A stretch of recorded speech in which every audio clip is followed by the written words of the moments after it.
नमस्कार मित्रों, स्वागत है आपका हमारे YouTube चैनल ज्ञान सिंधु। मित्रों, आज जो विषय इस वीडियो के माध्यम से मैं आप सबके समक्ष लेकर के आया हूँ, बहुत उपयोगी विषय है। उसे आप पूरा देखिए और अपने सभी मित्र बंधुओं तक अवश्य इसे भेजिए, शेयर कीजिए। और सबसे पहले हमारे सनातन नववर्ष की आप सभी को हार्दिक शुभकामनाएं, क्योंकि हमारा जो सनातन नववर्ष है वह चैत्र माह से आरंभ होता है।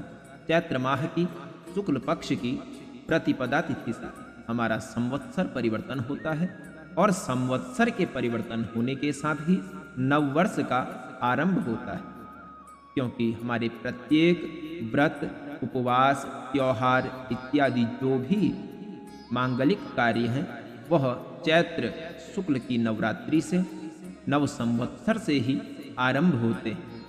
इसलिए आप सभी को एक बार फिर से नव वर्ष की हार्दिक शुभकामनाएं।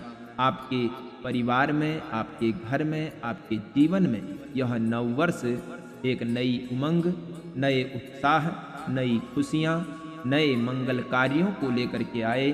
आप सबके घरों में अत्यधिक प्रसन्नता के साथ में आपका समय व्यतीत हो, सभी रोग व्याधियां दूर हों। और आज की इस वीडियो में हम संपूर्ण बातें इस नव संवत्सर को लेकर के करेंगे कि क्या इस संवत्सर का नाम है और किस प्रकार से यह संवत्सर फलदायी होने वाला है, और किस राशि को पैठ है, किस राशि को अपैठ है, किस राशि के लिए संक्रांति किस स्थान पर गई हुई है, किस राशि को इस वर्ष कितना लाभ होगा, कितनी हानि होगी। ये सभी बातें आपको इस वीडियो में प्राप्त होंगी, तो आप बने रहिए वीडियो में। हम बात करने वाले हैं नव संवत्सर की। यह संवत्सर 2080 साके 1945 और सन 2023-24 चल रहा है। संवत्सर का नाम देखेंगे तो संवत्सर का नाम पिंगल है। पिंगल के बहुत सारे अर्थ होते हैं, उनमें से एक अर्थ अग्नि है। भगवान के शैव संवत्सर ये चल रहे हैं जो कि 20 होते हैं। उनमें भगवान शिव का ही एक नाम अग्निलोचन या पिंगल लोचन भी है। इसलिए पिंगल संवत्सर का जो फल है उसे जानते हैं शास्त्रीय दृष्टिकोण से। पिंगलाब्दे तु इति भीतिः मध्य सस्यार्घ वृष्टयः राजानो विक्रमाक्रांता भुंजते शत्रुमेदिनी।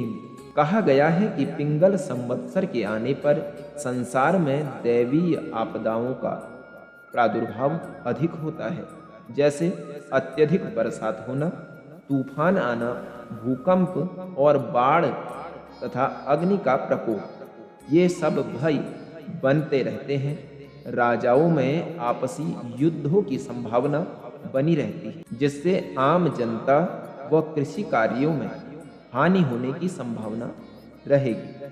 फलस्वरूप महंगाई की वृद्धि होगी, महंगाई दर बढ़ती जाएगी। इस वर्ष के राजा बुध हैं, क्योंकि वर्ष का आरंभ, संवत्सर का आरंभ बुधवार को हो रहा है। इसलिए राजा बुध हैं और मंत्री शुक्र हैं, क्योंकि संक्रांति जो मेष राशि की आएगी, जिसे बैसाखी कहा जाता है, वह शुक्रवार को आने वाला है। बुध के राजा होने से पृथ्वी में सामान्य रूप से वर्षा होती है, लेकिन बुध जब शत्रु राशियों में होंगे तब अतिवृष्टि या बाढ़ का भय बनेगा। घरों में मंगल कार्य, धार्मिक कार्य होते रहेंगे। मनुष्य दान दया के कार्यों में संलग्न रहेंगे, जिससे क्षेत्र में, घर में उत्सव के साथ ही शांति का भी वातावरण बनेगा। ये था राजा का फल। अब मंत्री शुक्र हैं। शुक्र जब मंत्री होते हैं तो फसलों को टिड्डी और चूहों आदि का भय बनता है। जानवरों द्वारा फसलों को नुकसान पहुंचता है। बेसमय बरसात, कभी बिल्कुल बरसात न होना, कभी बहुत अधिक बरसात होना, और बरसात के साथ में ओलावृष्टि के चलते खाद्य सामग्री के भाव बढ़ेंगे, क्योंकि फसलों को नुकसान होता दिख रहा है। सस्येस की हम बात करें, जो खरीफ की फसल होती है, सितंबर अक्टूबर में जो फसलें तैयार होती हैं, वह इस वर्ष सूर्य सस्येस हैं, इसलिए अनाज महंगे होंगे। चोरी डकैती का भय बन सकता है। राजाओं में, नेताओं में आपसी मतभेद होगा, जिसका बुरा असर जनता पर पड़ने वाला है। बरसात से फसलों को नुकसान हो सकता है। धान्येश जो रबी की फसल होती है, मई जून में जो फसल काटी जाती है, उसके स्वामी इस वर्ष शनि है और शनि धान्येश होने से अन्न की चिंता बनी रहेगी। कलह की स्थितियां बनेंगी। छोटी छोटी बातों में विवाद होने की स्थितियां बनेंगी। प्राकृतिक जो आपदाएं हैं, भूकंप, बाढ़, अग्निभय इत्यादि, इन आपदाओं में वृद्धि होती नजर आ रही है।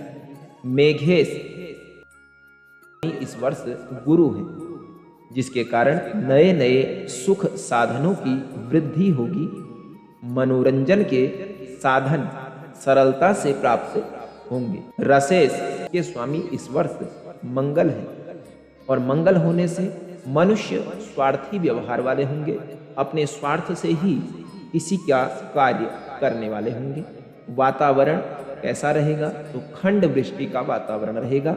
बात करते हैं निरशेष की। निरशेष होता है धातु और जो सूखे फल इत्यादि होते हैं, सूखी जो चीजें होती हैं, उसके स्वामी इस वर्ष सूर्य है, जिस कारण से लोहा, तांबा, चंदन, मणि और रत्न आदि महंगे होंगे, इनके दाम बढ़ेंगे।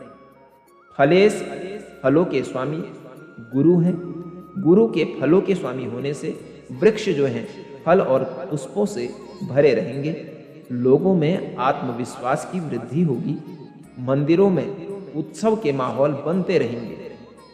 धार्मिक आयोजन होते रहेंगे। ब्राह्मण वेद परायण और राजा प्रजा पालन में तत्पर रहने का प्रयास करेंगे। धनेश धन के स्वामी सूर्य हैं, इसलिए व्यापारियों को इस वर्ष विशेष लाभ होने वाला है।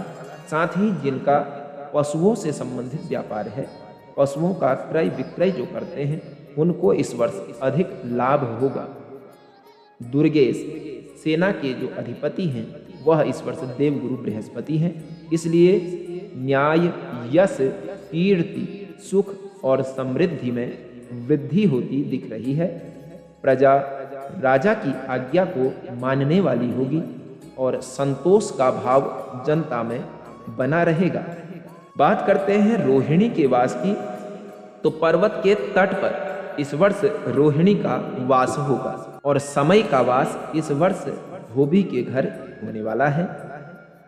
समय का वाहन गीदड़ इस वर्ष है, इसलिए कहीं लाभ तो कभी हानि की स्थिति बनी रहेगी।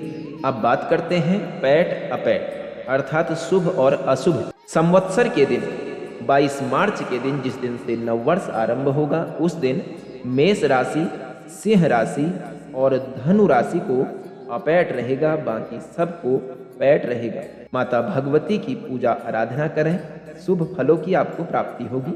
वैसाखी के दिन 14 अप्रैल को मिथुन राशि, तुला राशि और कुंभ राशि को अपैठ रहेगा, अर्थात कुछ अशुभ रहेगा।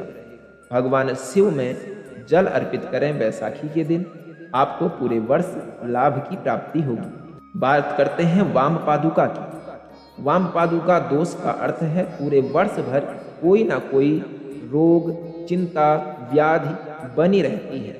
इस वर्ष धनिष्ठा नक्षत्र, शतभिषा नक्षत्र और पूर्वा भाद्रपदा नक्षत्र, 3 नक्षत्र में जिनका जन्म हुआ है, जिनका नाम अक्षर संपूर्ण गौ की 12 खड़ी, 100 की 12 खड़ी और द वर्ण के केवल द और दी अक्षर से जिनका नाम आता है, उनको वाम पादुका दोष है, बौपे गई हुई है। इसलिए आप वैसाखी के दिन यदि मन में श्रद्धा विश्वास हो तो वर्ष भर शुभ लाभ प्राप्त करने के लिए भगवान शिव जी के मंदिर में जाकर के चांदी का बायां पैर जो बना बनाया आता है, उसको आप किसी को दान दे सकते हैं, जिससे वाम पादुका दोष का निवारण होता है। साथ ही भगवान शिव का रुद्राभिषेक उस दिन अवश्य करवाएं, आपको निश्चित रूप से लाभ की प्राप्ति होगी। बात करते हैं संक्रांति के फल की।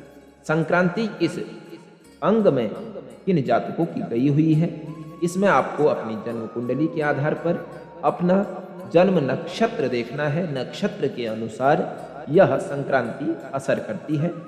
तो जिनका जन्म नक्षत्र विशाखा, अनुराधा, ज्येष्ठा, मूल, पूर्वाषाढ़ा, उत्तराषाढ़ा और श्रवण है, इनमें से कोई भी नक्षत्र जिनका है उन्हें सिर संक्रांति गई है, शीर्ष उनके मस्तक पर संक्रांति का वास है, जिसके फलस्वरूप पूरे वर्ष भर यश की प्राप्ति होगी, खूब मान सम्मान बढ़ेगा।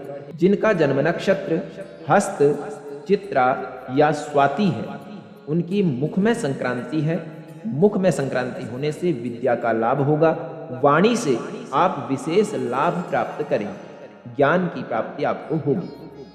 जिनका जन्म नक्षत्र पुष्य, अश्लेषा, मघा, पूर्वा फाल्गुनी और उत्तरा फाल्गुनी में से कोई एक है, उनके हृदय में संक्रांति है, जिसके फलस्वरूप आपको धन का लाभ होता दिख रहा है। जिनका जन्म नक्षत्र मृगशिरा, आर्द्रा, पुनर्वसु है, उनके दाहिने हाथ में संक्रांति का वास है, आपको दाम्पत्य सुख की प्राप्ति होगी। यदि विवाह में विघ्न आ रहे हैं, बाधाएं आ रही हैं, तो वैवाहिक बाधाएं दूर होंगी, गृहस्थ जीवन सुखमय बनेगा। जिनका भरणी नक्षत्र, कृतिका नक्षत्र या रोहिणी नक्षत्र है, उनके बाएं हाथ में संक्रांति का वास है, जिसके फलस्वरूप धन का अभाव रहेगा, व्यर्थ का खर्च आप कर सकते हैं, रोग बीमारियों में धन व्यय हो सकता है। जिनका जन्म नक्षत्र उत्तरा भाद्रपदा, रेवती या अश्विनी है, उनके दाहिने पैर में संक्रांति का वास है, जिस कारण से निरर्थक भ्रमण आपको करना पड़ सकता है, फालतू का घूमना फिरना हो सकता है, व्यर्थ की यात्राएं हो सकती है। जिनका जन्म नक्षत्र धनिष्ठा, शतभिषा या पूर्वा भाद्रपदा है, उनके बाएं पैर में संक्रांति का वास है, वाम पादुका दोष है, उन्हें रोग, बाधाएं, चिंताएं, धन का खर्च, ये सब परेशानियां लगी रहेंगी। लेकिन जिनको भी संक्रांति का अशुभ फल सुनने को मिला, उन्हें संक्रांति के दिन, बैसाखी के दिन 14 अप्रैल के दिन भगवान शिव के मंदिर में जाकर रुद्राभिषेक का पाठ करवाकर निश्चित रूप से शुभ लाभ की प्राप्ति होने वाली है। अब हम बात करते हैं आय और व्यय। आय व्यय का चक्र आपके स्क्रीन में आपको नजर आ रहा है, उसके अनुसार आप अपना आय व्यय देख सकते हैं। साधारण रूप से यदि देखें तो मेष राशि के लिए लाभ, वृष राशि के लिए हानि, मिथुन राशि के लिए रोग, कर्क राशि के लिए सुख, सिंह राशि के लिए विजय, कन्या राशि के लिए रोग, तुला राशि के लिए हानि, वृश्चिक राशि के लिए लाभ, धनु राशि के लिए सुख, मकर राशि के लिए विजय, कुंभ राशि के लिए विजय, मीन राशि के लिए सुख। ये तो सामान्य फल है, आप अपने हाथ से भी इसे देख सकते हैं। उसके लिए आपको आय व्यय के इस चक्र में आय अपनी राशि के अनुसार आय और व्यय की संख्या को जोड़कर जो योग आए उसमें से 1 घटा लीजिए, जो शेष बचे उसमें 8 से भाग दीजिए। 8 से भाग देने पर जो शेष बचे उसमें 1 शेष बचे तो लाभ, 2 शेष बचे तो सुख, 3 शेष बचे तो क्लेश, 4 शेष बचे तो रोग, 5 शेष बचे तो विवाद, 6 शेष बचे तो सम्मान, 7 शेष बचे तो विजय और 0 कुछ भी शेष ना बचे तो हानि। इस प्रकार से आप फलों को जान सकते हैं। बात कर लेते हैं शनि की 7.5 दशा की। इस वर्ष शनि अपनी स्वराशि कुंभ में रहेंगे, जिस कारण से मकर राशि, कुंभ राशि और मीन राशि को शनि की 7.5 दशा रहेगी। और शनि की ढैया दशा की बात करें तो कर्क राशि और वृश्चिक राशि को शनि की ढैया दशा रहने वाली है, जिसका आप विस्तृत विवेचन हमारी शनि की 7.5 वाली वीडियो में देख सकते हैं। यदि चैनल सब्सक्राइब नहीं किया है तो कृपया चैनल को सब्सक्राइब करें। वीडियो को यदि पसंद आए जानकारी तो लाइक करें। कोई भी प्रश्न हो तो कमेंट करें। जय श्रीमन नारायण कमेंट में जरूर लिखें। तो कैसी लगी आपको ये जानकारी आप जरूर बताइए कमेंट में। फिर मिलेंगे आपसे एक नई जानकारी के साथ में। तब तक के लिए जय श्री राम, प्रणाम।